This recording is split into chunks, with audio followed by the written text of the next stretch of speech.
Mathematician Ramanujam பத்தி இப்ப பார்க்கலாம். ஈரோட்ல 1887ல பொறந்திருக்காங்க.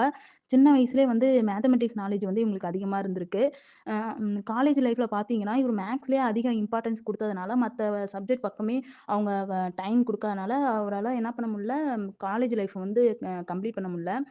இவங்க வந்து பிராமின் ஃபேமிலி தான் பொறந்திருக்காங்க. ரொம்ப புவர் ஃபேமிலி. அதனால ஃபினான்ஷியலா ரொம்ப கஷ்டப்பட்டதுனால, ஒரு முடிவு பண்ணாங்க மெட்ராஸ்க்கு போலான்ட்டு.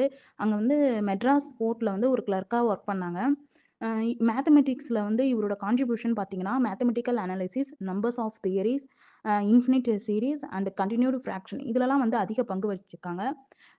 இவருக்கு வந்து என்னன்னா, ஜி.ஹெச். ஹார்டிங்கிறவங்க வந்து ஹெல்ப் பண்ணியிருக்காங்க.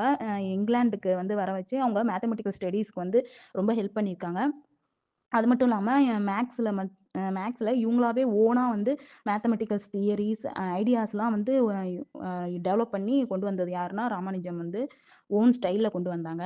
1919ல வந்து ரொம்ப அ ஃபி அ உடம்பு முடியாம இருந்ததுனால, அ தமிழ்நாட்டுக்கு அனுப்பிட்டாங்க. 1920ல பார்த்தீங்கன்னா, இவங்க வந்து இறந்துட்டாங்க. எதனாலன்னு பார்த்தீங்கன்னா, டியூபர்குலோசிஸ்ங்கிற ஒரு நோயால. ஜஸ்ட் 32 ஏஜ் தாங்க. ஆனா எவ்ளோ சாதனை படைச்சிருக்காங்க. கிரேட் ராமானுஜம்.